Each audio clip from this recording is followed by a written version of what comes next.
Welcome back, everybody. This is the Evil Essence podcast, once again, with Wyatt and Jadzia.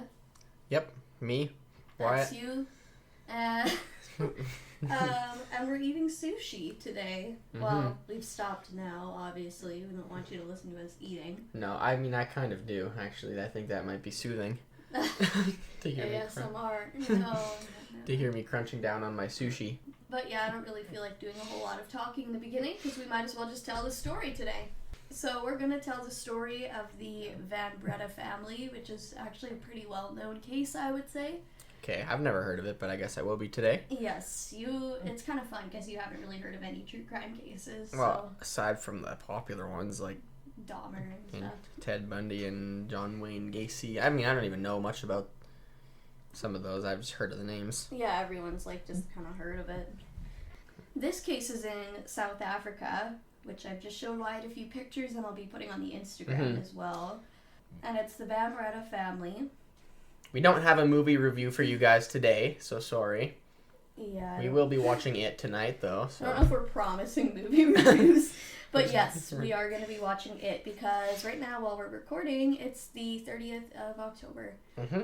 And also in our last episode, we said happy birthday, upcoming birthday to our brother Blaze. And that's past now. I think I posted the video today, so. In case you didn't watch, his birthday was October 25th, and today is October 30th. Yeah. So everybody can say happy birthday to him now. Yeah, and this is only a one-parter. So. This is it? Yep. Okay. And you know what has happened here by the end of the story, and stop throwing them to the ground so that my cats don't eat them and die. That would be. We're gonna know what happens. All right. So you don't have to wait. Not that anyone's actually listening right now, no. But maybe someday. Angel. Hello. Maybe someday. If this ever gets popular, people come back and listen to this. So sorry about the quality in advance. Yeah, it'll improve at some point. All right. Yeah, But anyways. So this story takes place in a town in South Africa known as Stellenbosch. So Stellenbosch is just east of Cape Town. It is known for its beautiful countryside scenery, and there's many vineyards in the area. It's also built around the Stellenbosch University, which is actually the oldest university in South Africa. So it's somewhat of a college town, but relatively quiet. It's surrounded by views of the African countryside, and then it's only a 25 minutes drive north from the coast. So there's lots of good stuff. And it's Cape Town, so it's on the Cape, Well, Stellenbosch is like a little town. It's kind of just like a suburb of Cape Town, I would say. How, Steinbach is 30 minutes from us. It's kind of like that. Yeah, okay, I see. So, but it's a affluent kind of area, mostly. Yeah. Most of it was pretty upscale, rich families, and one of these rich families was the Van Breda family. Oh, okay, so they were rich. Oh yes, very rich. Absolutely loaded. Yes, on money. This was the morning of January 27th of 2015. Emergency services would receive a call from the Van Breda home. It's basically an absolute horror show had unfolded the night before, leaving some dead and some fighting for their lives. But before we talk about that, let's just talk about the family. So unfortunately, finding info on these folks wasn't so easy, at least the father and mother. But from what I could find, the story goes like this. Martin Van Breda was born sometime around 1960. He was known for his integrity and was very respected for his achievements in the business community. All right. And then he was also just an incredibly smart man. In one book that I read, by the time he was 54, he had become an engineer, earned an MBA. Oh, wow. An MBA, like National Basketball Association? No, an MBA. It's like a business education.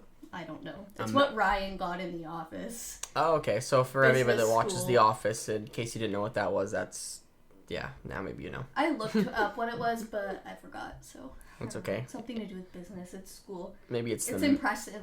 Instead of National Basketball, maybe it's Men's Basketball Association. I don't think so.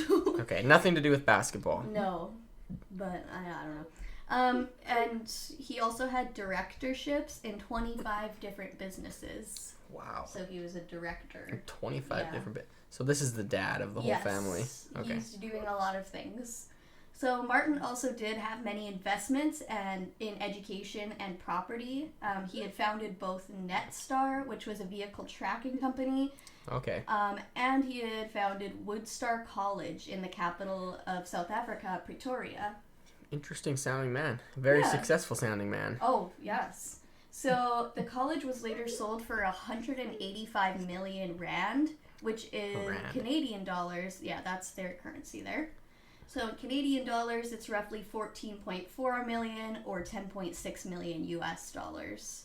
Okay, that's this still a lot. Yes. Not as much as I thought. I went to $180 million Canadian or whatever the numbers that you said, but yeah, still a lot, and that was just one of his many businesses that he actually sold. You know? Yeah. So. How about in euros? Did you translate that? What if we have some Europeans watching us? Help us move to Europe, please. I want to get out of here so bad. I hate it. But anyways, so yeah, Martin's doing awesome. Now we get to Teresa Van Breda, and she was born in Johannesburg, South Africa, also around 1960. She was also incredibly smart, just like her future husband, Martin. She graduated university with a computer science degree and landed herself a job at IBM, which is a technology company. So Teresa would go on to marry Martin on February 16th of 1990, making her Teresa Van Breda. The couple would have their very first child on July 10th of 1992, a boy named Rudy. Things were changing in South Africa at the time, and just a few months earlier in March, white South Africans voted heavily in favor of ending apartheid in a referendum. So this was during apartheid when, they were doing segregation in South Africa. Okay. It was pretty recent, actually. Anyways, because the white South Africans at the time were the only ones who had the power, so they stood up and voted and said, you know what, the black people have been fighting for so long for their rights, and now we have to stand in and help, and they voted against the apartheid legislation. So then by 1994, just 2 years after Rudy's birth, a democratic government had finally formed in South Africa, and also in 1994, Martin and Teresa's second child would be born November 1st, another boy named Henry. Henry, so Rudy and Henry. Yes. And I forgot to put what their star signs are because I find that interesting, but I'm pretty sure that Henry is a Scorpio, just like Blaze. Isn't that the second Scorpio that we've had, or no?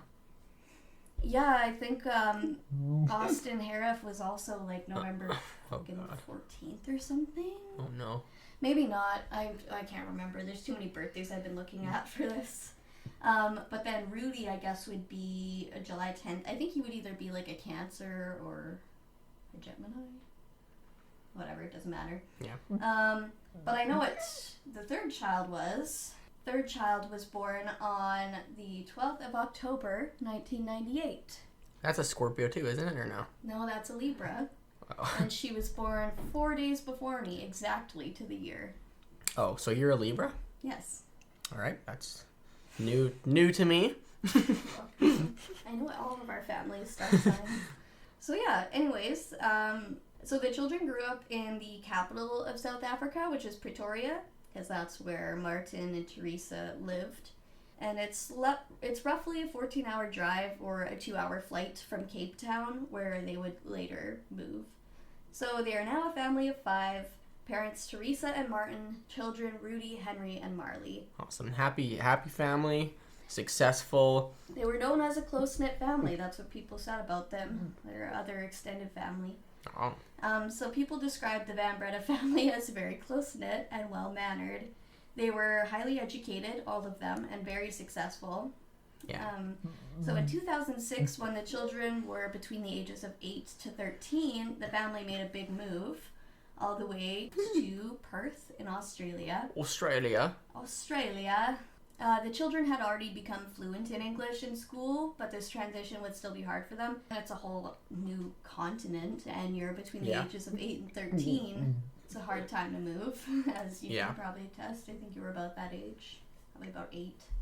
No, I think I was 11. Ah, well, there you go. So, the transition was especially hard on Rudy and Henry, who were 13 and 11. But it seems that their father, Martin, was doing really well with his new business ventures in Australia. He had been hired as a managing director, so another directorship, at the Australian branch of Ankle and Volkers, which is a company that provides services for people buying property. So, okay, real estate stuff. This guy must be a busy man. Oh, yeah.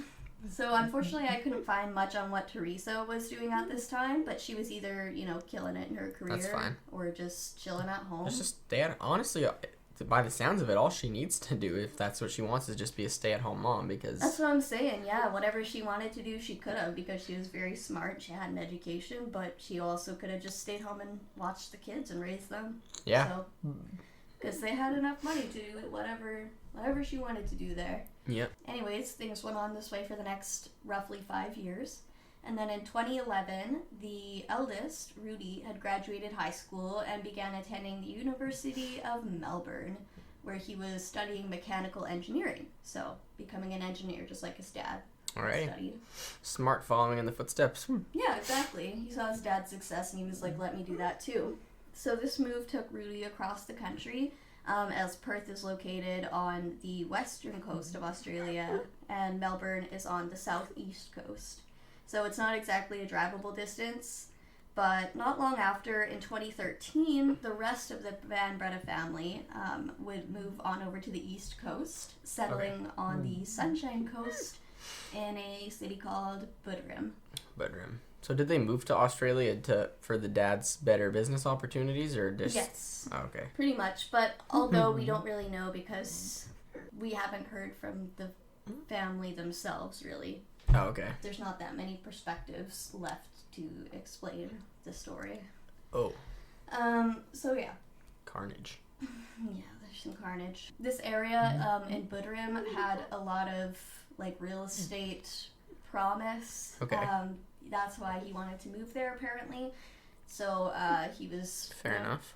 Wanting to get in on the new business venture of real estate over in there. That's what you do. You constantly try to progress and grow and stuff in your business. He was great at that. So yeah, basically urbanization was taking hold and they decided to jump in on that. And Buderim was much closer to Melbourne where Rudy was studying.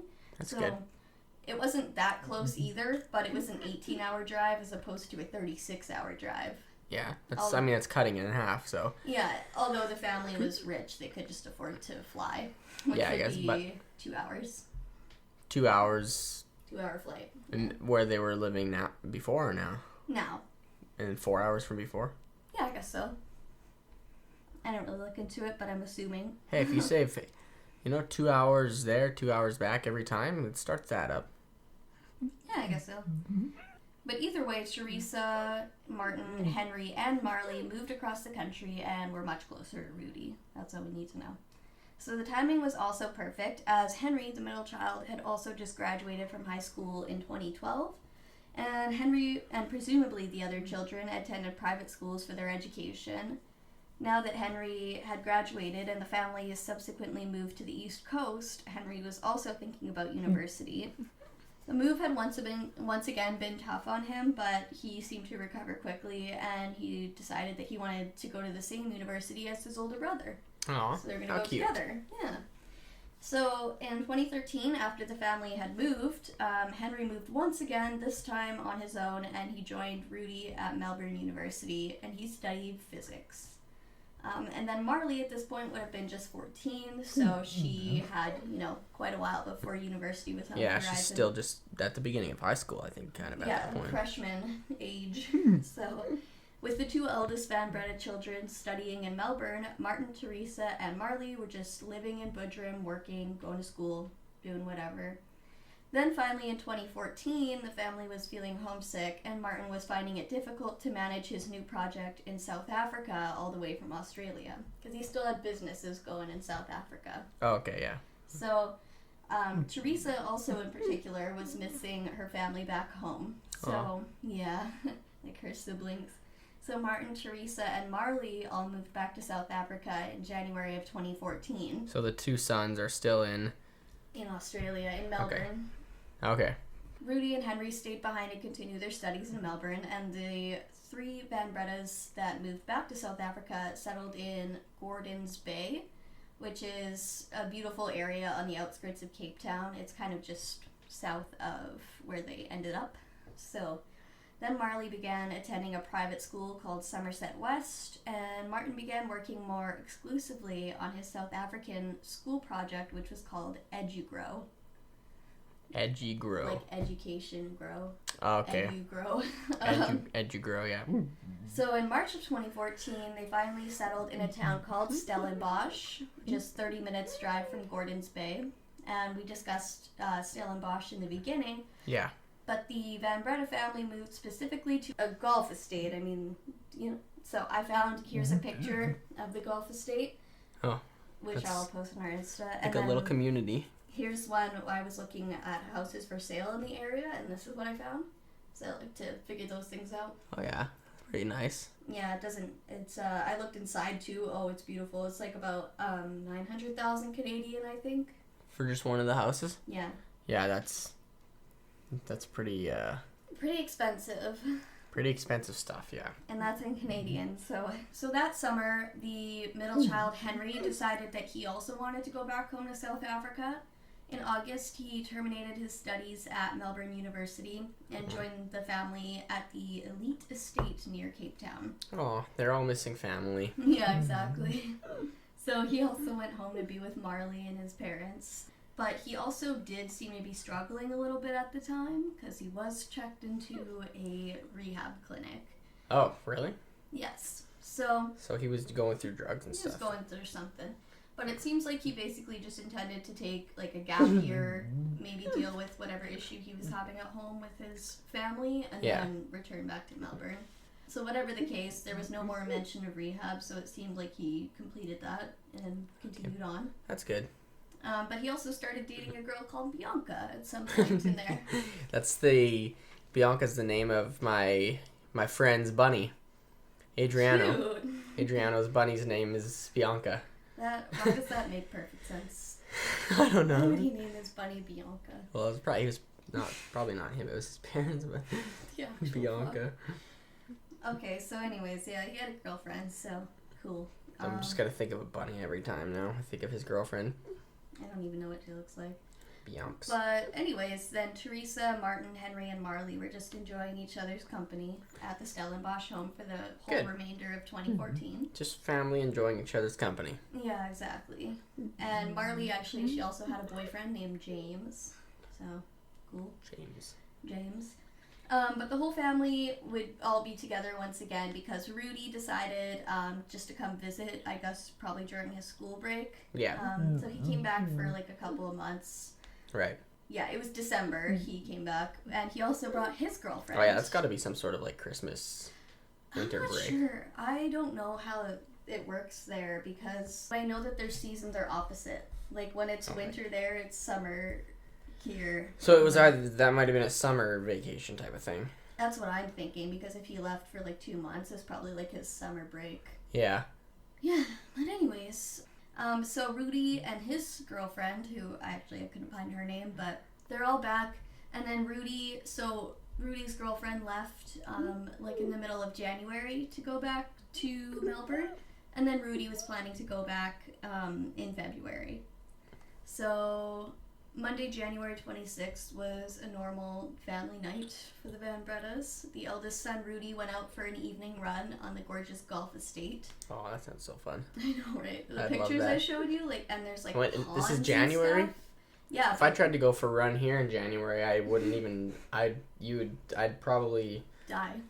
I'd be a frozen block of ice. You'd be that end scene from The Shining where he's frozen in the Yeah, ground. my family would come out to look for me after it's already been multiple hours of me not returning home, only to see me a frozen block of ice on the side of the street. Yeah. Although I think January there's summer. I don't know. Whatever. It's so hard to remember that because you're like, oh, January, winter. No. There's no season there that in comparison to here where you wouldn't be able to go for a nice run. Yeah, it doesn't get to -40. No, it doesn't even get to minus so at it's all. fine. So yeah, Rudy goes out for his run, and Teresa is just like cooking dinner. Marley's just hanging out, probably doing homework because it was like a Monday night. So Martin decided the bunch should crack open a bottle of red wine and have a couple drinks with dinner. Right. So he and Henry had a few glasses, and then Rudy, when he got back from his run, he also had a few.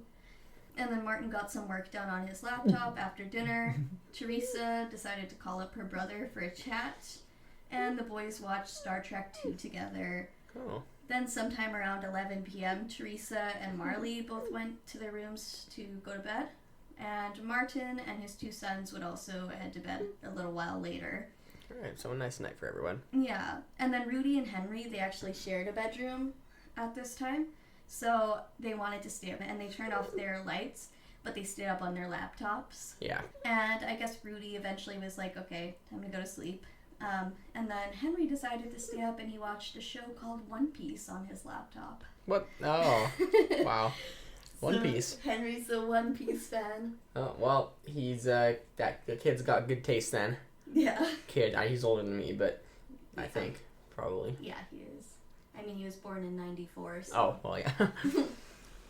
got good taste. Just a casual 10 years older than you. It is a good show. Anyways, so yeah, he was watching One Piece on his laptop.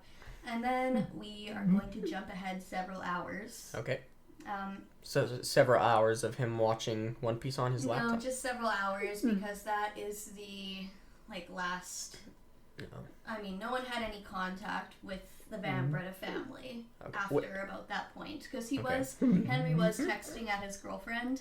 Okay, and so then sometime around, 3 a.m., I think, is when he stopped responding. I'm just curious, where do you get the detail from that he was watching One Piece? Where... Oh, this was off of a book, though, right?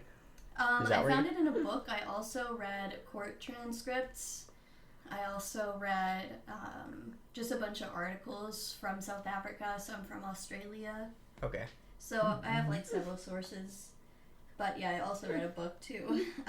But it was set in a few sources because it's part of his story. Okay.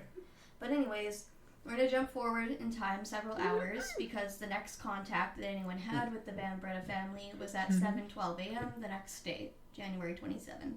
So emergency services received a call at this time from one member of the family. The call came from the landline in the family home from an injured Henry Van Breda. He communicated... That's the old... Then that's the younger middle. one. Is that the one that was watching One Piece? Yes. Oh, okay. So he communicated to the operator that all 5 of his family members, including himself, had been brutally attacked in the early morning hours, and they needed ambulances immediately.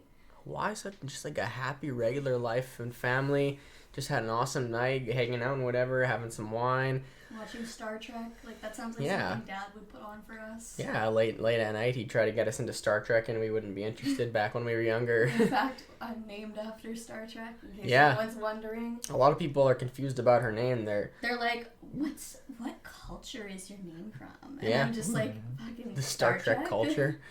It's based off Jadzia Dax, but my dad misheard her name and named me Jensia, so... Yeah. But anyways, so yeah. So frustratingly, the call taker was not understanding the severity of the situation, and she apparently could not figure out where he was located, because it was a newer area on the maps. Wow, yeah. So it was it's so frustrating to listen to. I listened to clips of it, and she's just so uninterested. She's yeah, okay, okay, sir, what can I... Okay, because I was gonna say, I could understand, if she's actually having a hard time finding it, but if you can't just say because she's having a hard time finding it that she was uninterested, but if you actually heard the thing, yeah, that I makes listened sense. to it, and she's just, acting like it's, someone reporting, a hit and run. I'm girl, he just told you that his family has been attacked with a fucking axe. Get it together. With an axe? With an axe. An axe, yeah. One of the most brutal weapons I could possibly think of. But anyways, and he had also been fucking injured and stabbed, so he's just in a panic and he's calling. But it took 30 minutes after the call had come in, but finally police officers arrived and they approached the front door of the home, which the door was slightly open. And they found Henry, standing in the doorway. He was panicked. He was shaking. He was covered in blood. And then while emergency services rushed inside to tend to the rest of the Van Bredas at Henry's request, Henry sat down with the police and explained everything that happened that night so that they could hopefully find who the fuck had done this. Yeah. Sometime around 3 in the morning, after Henry was watching One Piece, he got up to use the bathroom. Okay. While he was inside, he suddenly started hearing noises around the home. So he must have been fucking terrified. And by the way, for real. By the way, South Africa has a very high violent crime rate. Oh, okay. So I was curious about that actually. So yeah, it's not super uncommon, unfortunately. But this seems more like a personally directed thing to me. I guess we'll find out. Right? But, yeah, that's what a lot of people think. Do you just break into someone's house and random and just start axing them to death? We're going to talk about all the different possibilities, don't worry. It was an interesting investigation. There was a lot of things they visited. So anyways, he quietly moved to see through the crack in the bathroom door, and he saw a man standing there with a balaclava on, gloves, all black outfit, and he was entering their bedroom. So the bathroom that he was in is an ensuite bathroom inside of the boys' bedroom. Yeah. They just call it the boys' bedroom. So Rudy was still laying in his bed, and the man went up and just started fucking striking him in the head with an axe. Oh my god, that's terrible. Yeah, horrible. I wonder what you do. Something's going on, but nobody else does. But you don't want to. How you'd react in that situation. Yeah, I like to think that I would not want my family dead. I would run over and try anything I could to stop what's about to happen, because I'm the only one that knows. Yeah. Or then it's do you scream, but then the rest of your family might come in and they might get involved in this. Yeah. So, yeah, what do you even do? Especially you're in a bathroom, there's not really any weapons in there with you, and you're probably just frozen in terror. So, yeah, he approached Rudy, and Rudy was, fighting back a little bit, but he basically got disabled right away. I mean, it's an axe to the head. Yeah. So, Henry was panicking in the bathroom, and obviously, he just began screaming without thinking. He couldn't control that. And Rudy was also screaming, so the screams awoke the rest of the family. First, Martin entered Rudy and Henry's bedroom, and he tried to stop the attack, but unfortunately, the intruder just turned this attack on Martin, and Martin was quickly disabled by the axe blows. Teresa and Marley also heard the commotion and arrived at the doorway just in time to see Martin being struck by this intruder, and they both turned to run, but the attacker got to them before they could get far. He struck 16-year-old Marley, disabling her just as she was about to escape the bedroom. And then Teresa tried but wasn't able to escape in time, and she was quickly struck and disabled just outside the bedroom on the landing of the second floor. So 4 family members now, mercilessly cut down in the most violent way imaginable in their own home while they were just sleeping. Now the only one left unharmed at this point was Henry, who was hiding in the bathroom. He could hear multiple voices speaking in what he thought was a foreign language. He said maybe it was Afrikaans later, not sure. Yeah. But he could hear that. And when his mother and sister ran out of the room, leading the attacker away, he finally got up the courage to go and confront the attacker now that he could maybe sneak up on him. Yeah. So he gathered up all his courage. He went out to confront this guy and stop him from further injuring the family. He lunged at the man, and he actually was surprisingly able to get the axe away from him. So that was really good. But the man came prepared, and he just pulled out a knife, and then he started stabbing at Henry. So he stabbed him in the side, and then, slashed him quite a few times, too, in the struggle. Yeah. But even so, he was desperate to save their lives, obviously. So he summoned all his strength, and he was, screaming, trying to make a commotion. And he managed to chase the man down the stairs now that he had gotten away the most important weapon, the fucking axe. Yeah. And also, this is a quiet neighborhood. It's 3 a.m. This attack has been going on for a few minutes now. People have been screaming. And the man has tried to murder 5 people with a fucking axe. So now his most powerful weapon has been taken off him, and he decides to make a run for it. I think so. It sounds like there was other people in the house too that were intruders that were maybe downstairs, collecting stuff while this was going on. Yeah. But we'll find out what the hell is happening. But it's like, what? It's perplexing. Yeah. I mean, all these cases are sad, but that just makes me mad. Like, I'm thinking, like, how sad that would be if I was just in the washroom and seeing somebody go. I feel like I would try to go out there and attack the killer before it's too late, because that would be so sad to think I have, like, for the rest of my life I'd be regretting it. I'd be like, I had a chance to step in and try to stop this, and I just let them kill my whole family. Yeah. That's how I would take it to myself, probably, even though that's probably... Yeah, I get that. It's hard to say, because, you might just panic, like some people freeze. It's like fight, flight, and freeze. Yeah. The 3 reactions. But he did eventually, kind of snap out of it, and he actually threw the axe down the stairs at the attacker. That's good. But it missed him because, he was all weakened. Okay. I'm just saying he tried. He did try.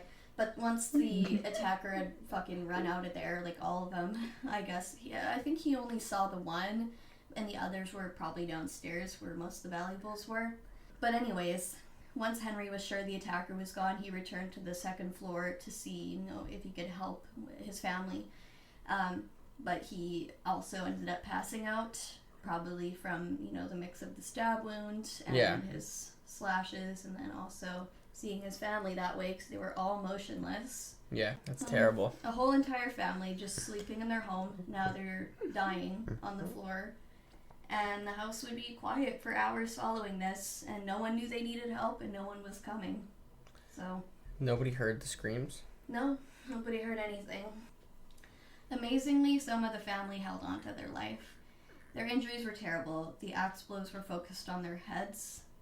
It was truly a gruesome scene and just a frenzied attack.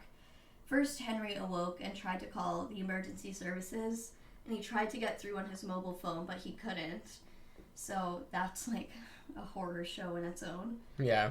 But thankfully the family still had a landline. So he called on the landline, and that's when he actually got through. And then that takes us to the call. And then you got the incompetent 911 operator. Is it 911? Is it 911 everywhere? It's not 911 there, actually. I think it's like 112 or something. It should just be a worldwide number, like 911, like everywhere, whatever. In like the UK, it's 999. But anyways, 2 officers finally arrived, and that's when they found Henry fucking traumatized, and they even they got him outside and sat him down with the family dog Sasha to comfort him. Aww. The dog on his lap. With the amount of blood that was, observed at the scene, the officer that went inside did not expect to find anyone alive, probably. Yeah. No, I wouldn't. It's crazy how sometimes people just survive these things in a situation where you think, like, there's no way. It's weird. Sometimes our bodies are stronger than we think, or it's this very specific, vital area that needs to get hit that just is missed by chance. That luck, it's like you have an angel watching over you. Yeah. In a way. There's an NFL player recently, actually, who at the beginning before the season started, he got shot, and it went right through his chest, out the back, and there was no long-lasting injuries. It took him not long to heal up. They just had to, fix the tissue and everything, and he's just back playing like normal. But yeah, they didn't expect to find anyone alive. Their injuries were fucking horrific, and first the officers saw Marley and Teresa because they had escaped the room and started to run towards the stairs, and they appeared to be dead, but the officer noticed that Marley's leg was moving, and he immediately called for paramedics. So since the paramedics were going to be traipsing through the scene shortly, the officer took photos of the scene for his for the investigation later, because this is going to be a big one. So he took them just on his mobile phone when he was there. And then once the paramedics arrived, they removed Marley from the scene on a stretcher. It was truly a miracle that she was even still breathing. Yeah. So 16-year-old Marley had 5 deep lacerations to her head. Oh. Her brain was literally exposed, and her left ear was almost severed from her head. That's terrible. Yeah. I hope she doesn't have any long. It's hard to believe she won't. I think she she's- probably will, but yeah. I also read in one source that her jugular was like partially cut. Ugh. She would need immediate life-saving surgery, and they were not really hopeful that she was going to survive, but obviously they're going to try. Yeah. Of course, she was found next to her mother, Teresa, but unfortunately, Teresa was pronounced dead at the scene. Teresa's injuries were equally brutal. She had been struck on the top of the head with the axe multiple times, causing skull fracture and a fatal brain injury. As the officer continued, he would find Martin next, laying dead in the boys' room. He had 4 lacerations to the back and head area, which proved fatal. He died trying to protect his family. That's sad. And then Rudy was found next. He had 7 lacerations to his head, and his brain was also exposed. He had other injuries, like defensive wounds from when he was trying to fight back, but he was also pronounced dead at the scene. Oh. So 3 out of the 5 Van Bredas in the immediate family were gone, just like that.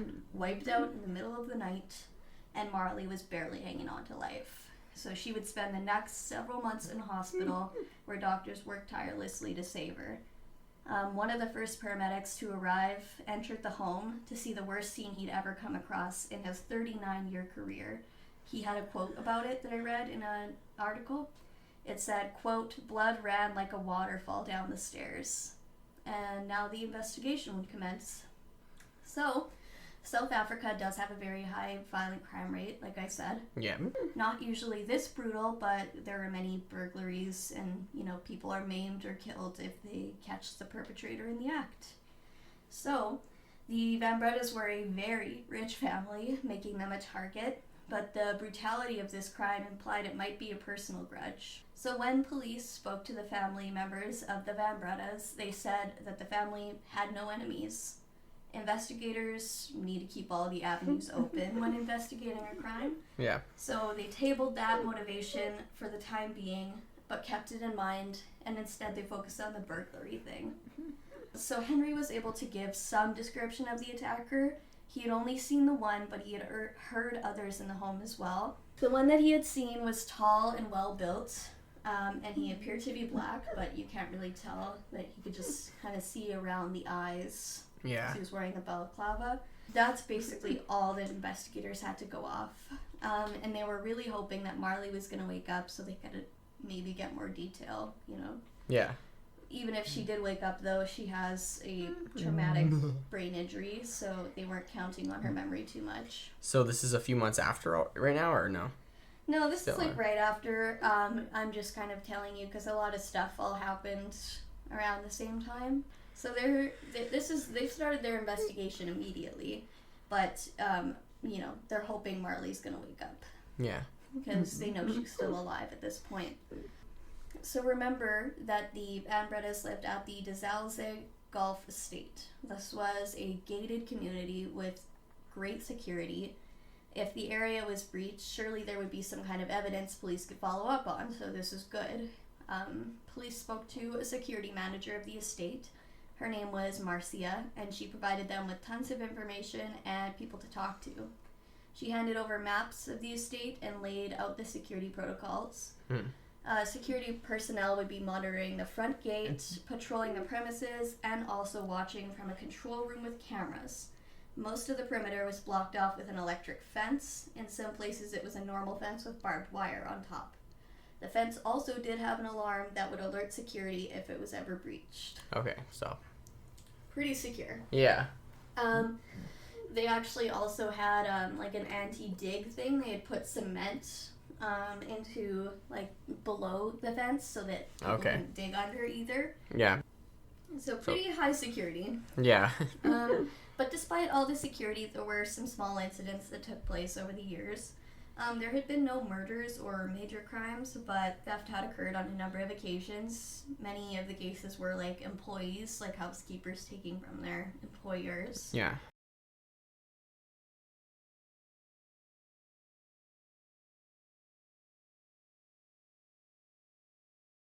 But basically, other potential thieves that had tried to breach the that had breached the premises were stopped pretty fast because alarms would sound. The other possibility is that maybe one of the perpetrators had proper access to the property.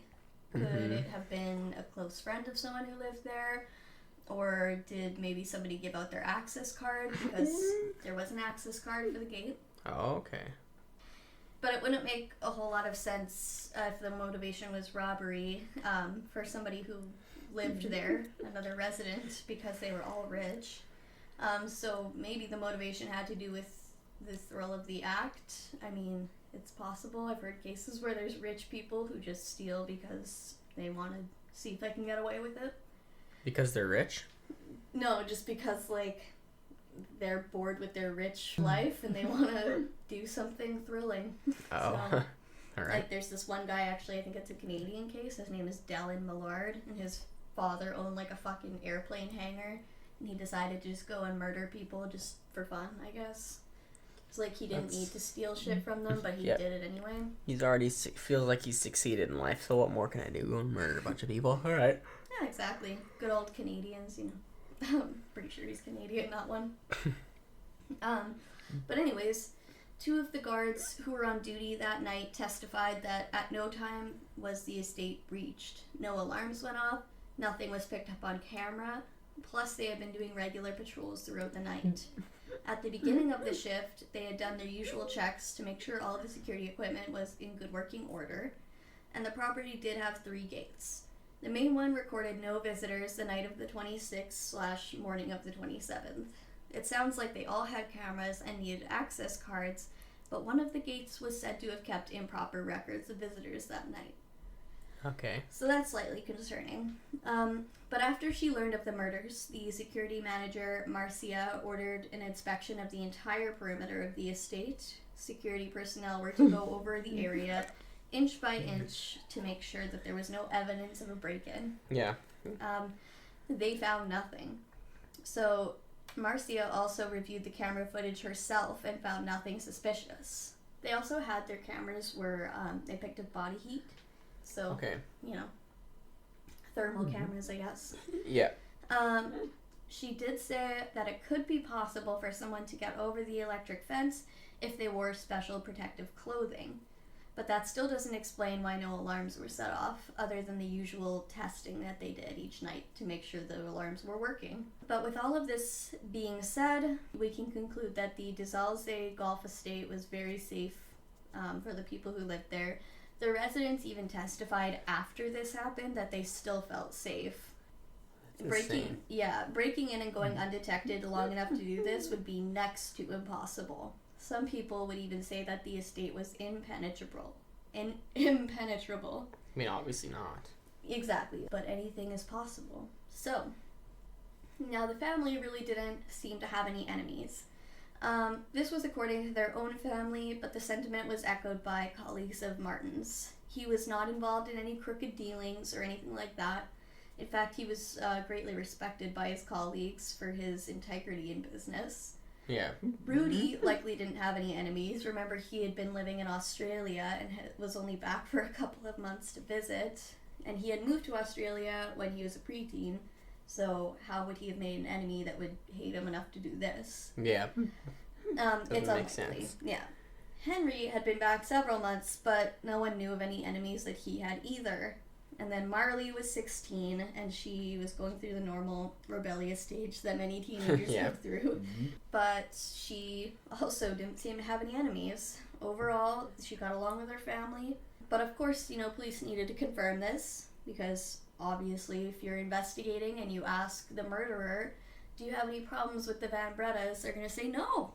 Really, perfect. I loved them so much.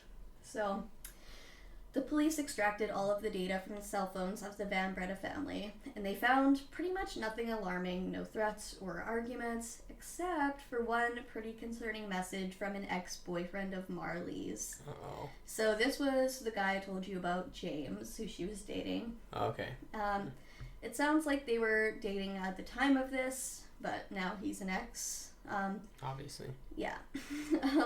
So a couple weeks before the murders, Marley texted James telling him about an argument that she'd gotten into with her family at dinner. His response was, quote, I know I told you I would tell you everything that I always feel or am doing, and right now I feel like I want to murder the people that are around you at the moment, and I am inches away from losing it with them and breaking down completely. End quote. Oh no. So, that definitely sent some red flags up. Yeah. Also, his family and Marley's were close. The Van Bredas had given them an access card. Pretty suspicious. I wouldn't give anyone an access card. No, fuck other than everyone. family. I don't trust nobody. But upon further investigation, police found that James's cell phone data placed him at home, far away from the scene of the crime that night. So, well, he could have sent someone else. I'm not sure what other evidence they had because dude could have just left his phone at home. Yeah. Like, any criminal with 2 brain cells would think of that. But they did rule him out as a suspect, and they must have had an alibi or something. And he did later testify in court, saying that, he was 16 when he said that, and it was a stupid mistake. Yeah. He was mad at her family because they were apparently being mean to her. So he was just trying to. I mean, you do say stupid things sometimes that kind of irrational when, it's young love and everything. You're like, oh yeah, I would kill the world for you. Like. Yeah, exactly. So he was ruled out as a suspect. But yeah, now the police, were kind of back to square one after that. Police worked continuously, and a memorial was held for the Van Bredas on February 5th, so this is just like about maybe a week after the occurrence. Okay. A little more. But Marley was still in intensive care, so she couldn't attend, and she was under police watch 24/7 while they had her in hospital, just to make sure. I mean, there's a murderer out there running around that probably wants her dead too, meant to kill her. The injuries told that, obviously, they were meant to kill. Yeah. But she was improving, and then Henry was actually able to attend the service. His injuries were, kind of intense, but relatively mild. So where did he get injuries? He got stabbed in the torso, in the side. But he never got any hit to the head. No, because he grabbed the axe away in time to avoid that. So he was stabbed, he was slashed, bruises and stuff like that, but he wasn't, actually didn't even require hospitalization. Oh, that's pretty good. Yeah, exactly. The memorial was held in Pretoria, which is quite a ways away. It was probably held in Pretoria due to the extended family all living there. Yeah. Remember, that's where Martin and Teresa met and lived and grew up. But they all rallied around Henry and Marley in the wake of this tragedy, and hundreds of people attended the ceremony. It's like they had quite a few people on there. Yeah. So police were trying their hardest to solve this brutal crime, but there weren't many leads that made sense. The estate was nearly impossible to break into. The house had not been rummaged through. No valuables were taken. So that kind of That's weird. Shuts down the burglary idea. Yeah, I would have thought that stuff was going to get taken, like. Yeah. There were, and to make it worse, there were laptops, TVs, jewelry, other valuables just laying out in plain sight. Like, why would a burglar try to murder 5 people and then not even take anything? Maybe it was like a competitor in business against the father. It's possible. That's one of the possibilities police investigated, but we're going to find out pretty soon. Oh, so we do find out, okay. Yes, don't worry. I was hoping. I only do solved cases. If we don't find out, I'm going to punch you. No, I only do solved cases because it pisses me off. So, also, like, why would these burglars decide to target such a high security place where they are pretty likely to get caught, only to not take anything and just murder people? They must have thoroughly planned this and been very confident at exactly what they were doing and where it was. It seemed like that's the only way it could have happened, because how did they get away undetected? And they were smart, because, they couldn't have just been some boneheaded, But they also didn't take anything. So... I mean, obviously that wasn't their idea then. I don't think, but we'll find out. Yeah, so, burglary seeming less likely, they're kind of going back to the personal motivation thing. So there was no evidence that anyone had broken in. According to security cameras, multiple witnesses, and security logs of the estate, no screams were heard by neighbors, and the family dog, Sasha, was not heard barking at unknown persons like she usually would have. The motive couldn't have been burglary because nothing was taken. The dog wasn't barking. Nope. Must have been some smell that it recognized. Mm-hmm. That's my immediate thought. Right. So furthermore, the weapons used in the attack were taken from the home. What kind of burglar would commit this type of crime but not come prepared with weapons? Like, they were just hoping that some sort of weapon was chilling there? Like, what if they woke up the family first before they found a weapon? They could have been killed themselves. So, it didn't make sense. It had to be personal. But it was not Marley's ex, James. And this family supposedly had no enemies, even according to the private messages. So when Marley was finally able to communicate again, they asked her what happened. She surely held the answers. Who did this to her? Well, investigators would be disappointed to find out that Marley couldn't remember a thing from that night. Not surprised. Exactly. She's got some serious brain trauma. But she was diagnosed with retrograde amnesia. Okay. So their star witness was basically ruled out just like that. But it's probably good for Marley's sake that she doesn't remember. Yeah, I wouldn't want to remember that. Now the investigators were going to have to find the truth without Marley's recollection. But by this time, they already had another theory and another suspect. The last person that anyone would expect, which was Henry Van Breda. I did think about that for a minute, but I mean, it makes sense with the dog not barking and the fact that he came out alive. Nothing was taken. His injuries were relatively minor.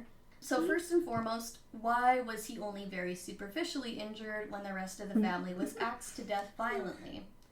If they were willing to murder 4 people and steal their shit, because they probably thought Marley was dead, why not murder 5 and actually get away with some bounty? It's fucked up, but it's logic. It makes sense. Yeah. Right?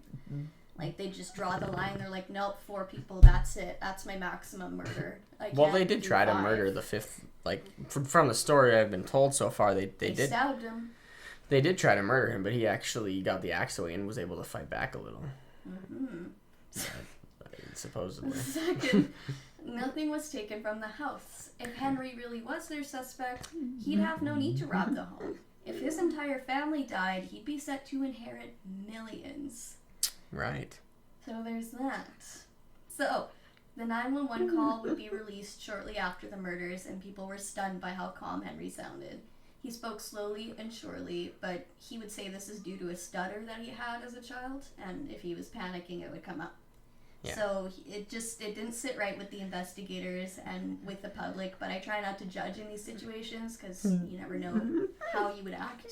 Yeah, exactly. But the most damning thing to me is the fact that there was no evidence of a break-in, no evidence of a breach of the property, no screams heard, and not even any evidence that someone had broken into the home. Yeah, that's the most surprising thing to me. Yeah. Also the fact that the weapons were already in the home. Interesting. After speaking with some witnesses, the police's theory changed. Apparently, police had spoken to a local drug runner who confirmed Henry bought drugs from him. And if you remember from earlier in the story... he just going to rehab. He had been to rehab. So police had a theory that Henry was a drug addict who had been cut off by his parents financially and decided to kill his entire family for the inheritance. Okay. Now, Henry's extended family all vehemently rejected these claims, as did Henry himself. Yeah. None of them believed he could ever be capable of something like this. They thought he was just a normal, sweet boy, but could he have actually done this? Police decided to revisit Marley's story. Although she had retrograde amnesia, they thought maybe if they brought her back to the home, it would jog some memories. But once again, this did not work out. She couldn't remember anything. Police would continue to investigate for an entire year and a half without making any arrests. But finally, in June of 2016, police had enough evidence to make an arrest. Oh no. They didn't have to because their suspect turned himself in on the advice of his lawyer. Henry Van Breda was taken into custody on the 13th of June. His bail was set to 100,000 rand, which is about 8,000 US and 7,900 Canadian. And Henry easily paid that and was back out on the streets in no time. Obviously, he's rich. Is that how it works? Yeah, pretty much. You murder your whole family and then you... Apparently. Can just buy yourself out? Like... I mean, yeah, waiting for the trial during that time. They always decide in each case. It's like either you get bail or no bail. Oh, they shouldn't have. Why would they choose They to? shouldn't have had bail, and a lot of people criticized that. And, thought it was like white privilege and stuff. So it was him, huh? Yeah, well, he's just been arrested. We're gonna go through the trial now. I still think it wasn't him. Or did he? Well, he pretty much just admitted that it was, right? Well, no, he just turned himself in because his lawyer said that was the best thing that he could do. Okay. So another weird thing that happened some point during the investigation was that somebody broke into the violent crimes unit at the police station, which I'm like, how? That sounds... How did you break into a police station? Obviously, this is some... No, this is like... If this has to be some high-end, like spy. Like in Mission Impossible, when you see Tom Cruise quietly cutting out a hole in the thing and lowering himself down above the guards, and like it had to have been that. It sounds like it. But yeah, they stole laptops and other items that were containing evidence of this case.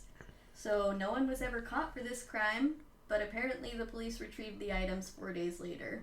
So whatever, that happened. Just a piece. In September of 2016, so like, I don't know, a year and a half after the murder, Henry and his new girlfriend, so the different girlfriend now, apparently Bianca was, not happy with the whole he might be an axe murderer thing, so she moved on. Me either, yeah. But yeah, he had a new girlfriend, and they got arrested in Cape Town for possession of marijuana, so I don't know. I guess that's not legal, huh? Not there, I guess. Maybe it is now, who knows. Apparently, his new girlfriend, whose name was Danielle, believed completely in his innocence. Finally, on the 4th of April 2017, Henry's murder trial began. His aunts and uncles were still defending him, saying he never could have done this. Danielle still believed in his innocence. Even her family was supporting Henry. But it seemed like the only reasoning that people had in support of him was that he was gentle, kind, and handsome. Yeah. People have said the same things about a number of murderers over the years. Ted Yeah. Bundy, anyone? Yeah, I guess. But Henry pleaded not guilty. When they checked Henry's phone records, more suspicious activity came forward. It showed that he had Googled emergency phone numbers around 4 a.m. Why didn't he call then? And why did he even need to Google the phone number? He had grown up in South Africa, and he had been back for several months. One would think he would know it. Yeah. He also said he passed out, but did he really? Or was he just waiting long enough that his family members would surely die by the time that the emergency services arrived? Yeah. There was no evidence of him passing out, although it's hard to prove, but they did look at his brain and stuff, like doctors. When it was revealed that his injuries were totally superficial and probably self-inflicted, it no longer made sense that he had passed out from blood loss. Yeah. So maybe it was just the sight of his family laying there dead. Yeah. Or maybe he had spent that time just getting his story straight. Yeah. Although his story made little to no sense anyway. Remember, Henry said that Rudy was the first to be attacked. And then Martin ran in to save him. Well, Rudy had defensive wounds. He clearly tried to fight off the attacker. That part makes sense. But Martin, well, he was struck in the back of the head only. If he had rushed in to stop the attacker, surely he would be facing the attacker, right? Like Yeah. He didn't just run in backwards like... Yeah. No. It actually appeared that he had been probably sleeping when he was attacked. He had no defensive wounds, so experts in the trial testified that he was probably asleep in bed. It seemed more plausible that this attacker had started with Rudy, disabling him before he could scream, then went to his parents' room and hit his father first. Obviously that woke up Teresa, who would have ran and yelled for Marley to run away too. Right. Okay. So if Henry was the attacker, it would be harder to prove, as he lived in the home and his DNA would have been everywhere, whether or not he attacked his family. Yeah. So Henry conveniently added to the story that he had gotten the axe away from the intruder, explaining why his fingerprints would be on it. Things aren't looking good. I'm still holding out strong here, but I mean... The part that is more suspicious is that the attacker left absolutely no DNA. Sure, they were wearing a balaclava and gloves, and if they actually managed to break in and escape undetected, they were clearly skilled at this. But no hair was left behind, no blood at all. I mean, you got to think if they were able to actually break in, And with no detection, you'd think they're smart enough to figure out a way to not leave any fingerprints DNA. and stuff like that. It's true. But I mean, he had struggled with 5 people, so it's pretty tough. No sweat, But, detectives are good at finding that shit. They're smart. So that's somewhat unlikely, but with no foreign DNA present in the house and no evidence of a break-in, it's pretty clear that the murderer had already been in the home. So police were confident that this was a totally selfish act committed by Henry after his parents cut him off. They don't state exactly why they think this, and in court documents they say any theory is just speculation, so they omit that.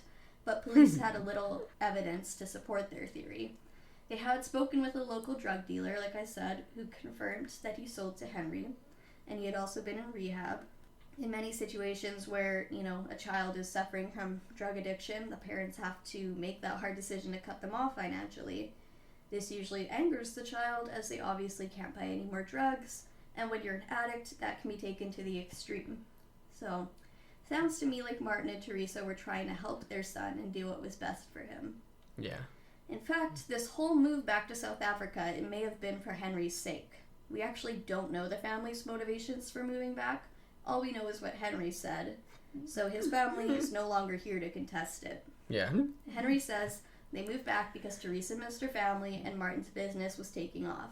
But it's entirely possible that Henry had gotten into the drugs when he went to college, and the family thought it'd be the best thing for him to return home to South Africa, send him to rehab, and just all be together there. Henry still pleads his innocence to this day, so we don't really know. But there is a lot that we don't know about the Van Breda family. We only have Henry's version, and from what I can find, Marley has tried to stay out of the public eye and live peacefully. Yeah. She did attend the trial. I'm not exactly sure what she thought of all this, but it appears she stayed pretty neutral, having, not remembering what happened. I'm sure she didn't want to believe that the only living member left of her immediate family, her own brother, could do this to her and the rest of their family. But it seems she was more open to the possibility than her extended family, who all 100% believed in Henry's innocence and fought for him. The trial did not have a jury from what I could find. It was the judge that would decide if Henry was guilty or innocent after hearing all of the evidence. He laid out his reasoning in the court documents in 11 points, which I will read to you now. This is from the court document from the judge. Okay. 1. The victims lived in a security estate with no evidence of any unlawful entry to the estate at the time of the incident. 2. Though not impenetrable, a reasonably high degree of skill, knowledge of the layout of the estate and security system, and of course some expertise in planning, was required to unlawfully enter the premises. 3. Fortuitous unlawful entry was most unlikely. 4. No evidence typical of a house robbery or break-in showing any intruder having been inside the house is evident. 5. 4 of the 5 family members of a family were found brutally attacked in a similar fashion and left for dead. Yeah. 6. The family members were all in very close proximity in the sleeping quarters of the house. 7. The accused was left standing. 8. The accused presented with injuries supposedly inflicted by the same attacker during the same incident and in execution of the same intent, yet markedly different nature and extent than that of the rest of his family. 9. The evidence establishes conclusively that some, if not all of his injuries, were self-inflicted.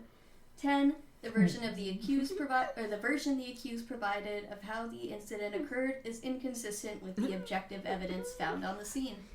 And finally, 11.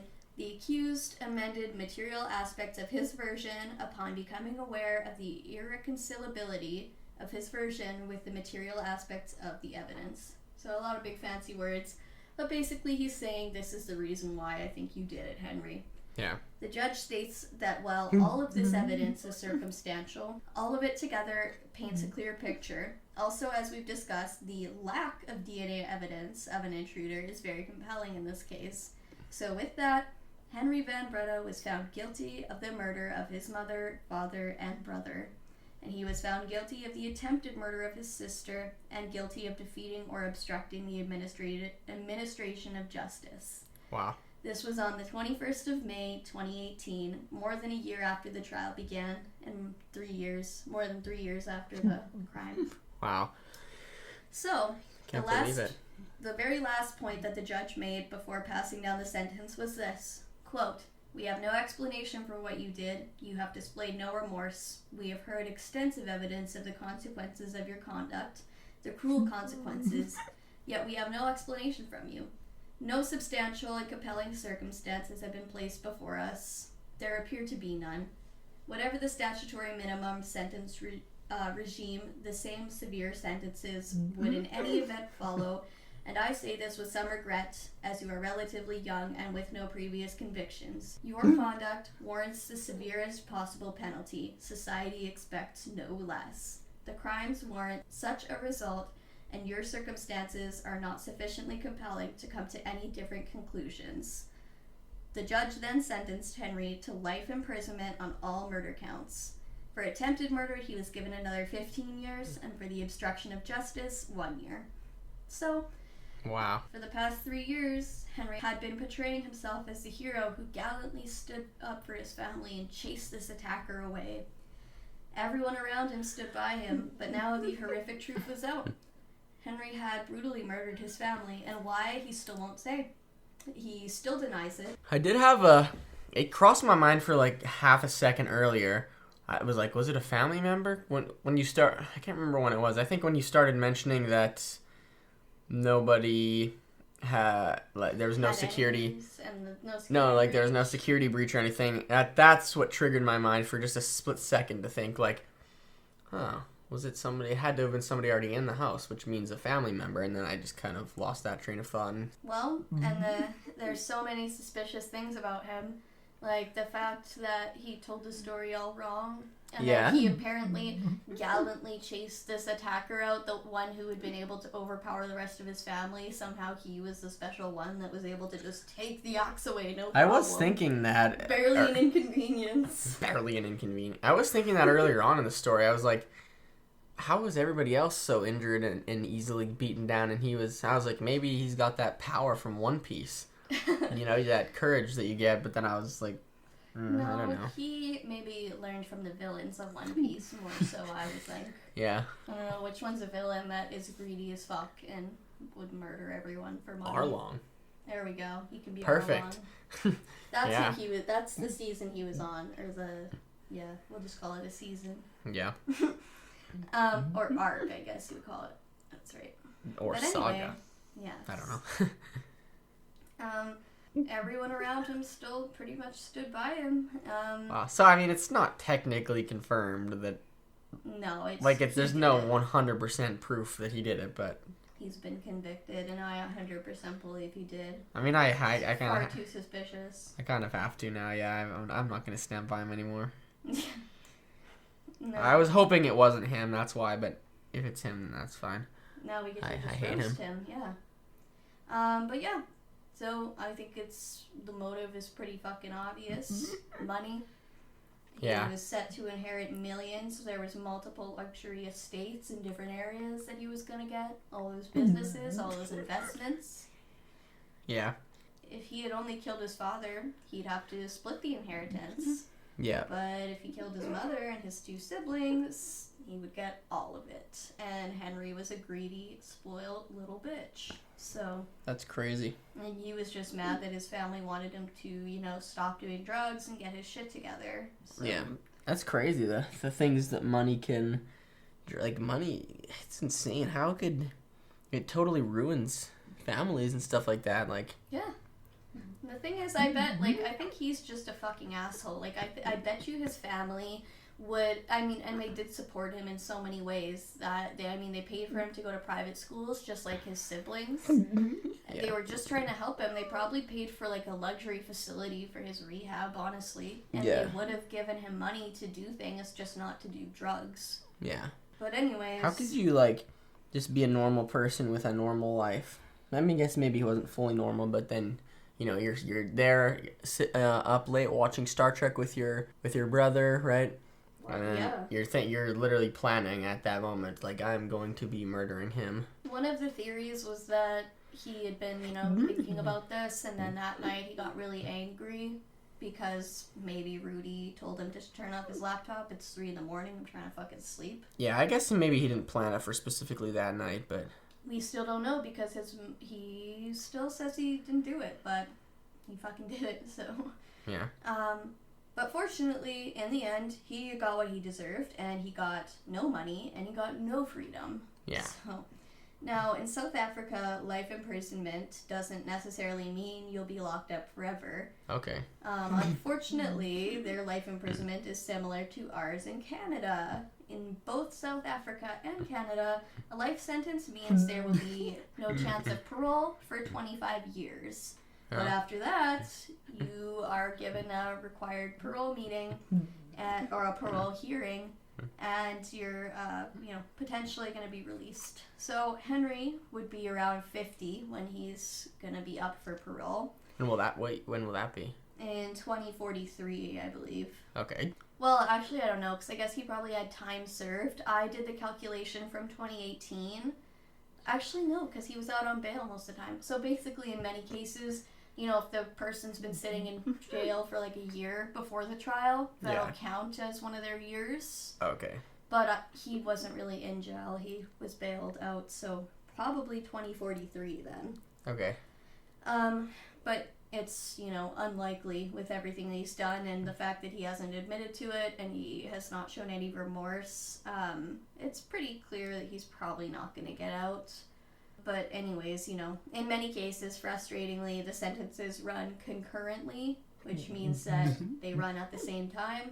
Okay. So it's like if you're given 15 years and 25 years, you're serving them at the same time. It's not like 15 and then 25.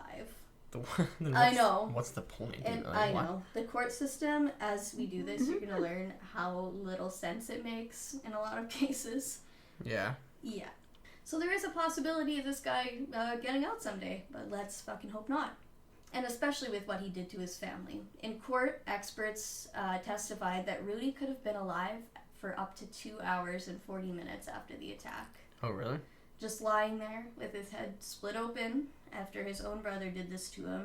And, of course, Marley lied there helplessly in that condition for hours as well and was eventually saved. But what were those moments like for the family? Martin seemed to be unaware of the attack before he was killed, but what about Teresa, Rudy, and Marley? Teresa's last moments on this earth would have been her own son rushing towards her with a fucking axe and splitting her skull open. Wow, yeah.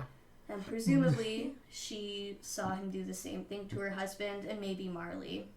Rudy may have lied there suffering for hours. Henry actually said that he heard gurgling noises coming from his brother. That's terrible. I don't know how you can listen to that and... Yeah, I don't know. ...do nothing, especially when you've caused it. I do not get it, but that's why I wanted to cover this one, because what the actual fuck is wrong with you? But actually, these noises, they can be a part of the process that happens to your body after death. Okay. Or Rudy could have been choking on his own blood. So... I guess I hope that it was just the process of death at that point. So too.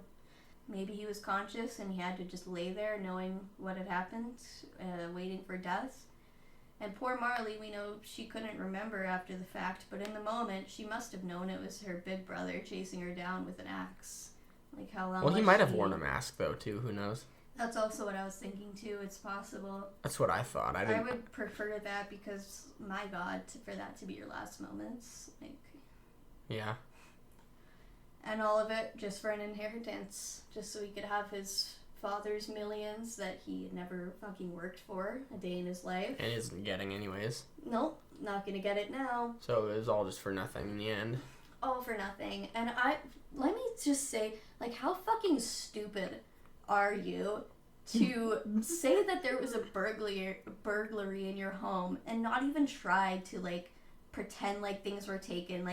I've heard cases where people rummage through a house to make it look like a burglary, and they don't take anything, but at least, they fucking try to make it look. He didn't do shit. He just left everything sitting out. I'm just saying, if you're committing a crime, if you're this kind of evil... Yeah. How dumb are you? Yeah, I don't understand. Sir. But...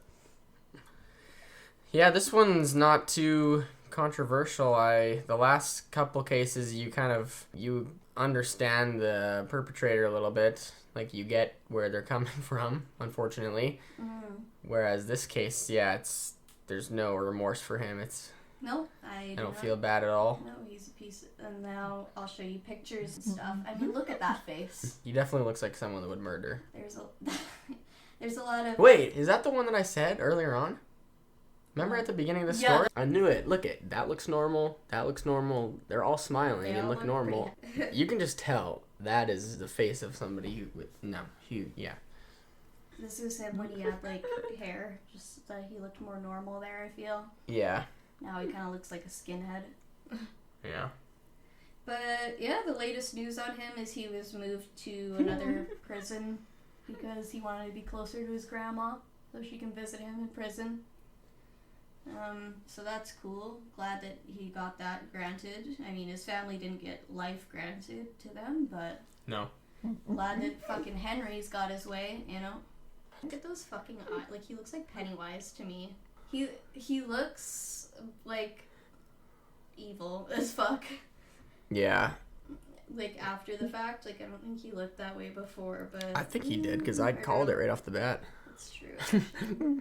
You could tell. Here's him. Yeah, and that's another thing that was suspicious.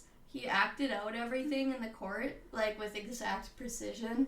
It's like, if you were in a situation like this, would you remember every single move that you made? I kind of doubt it. I don't know.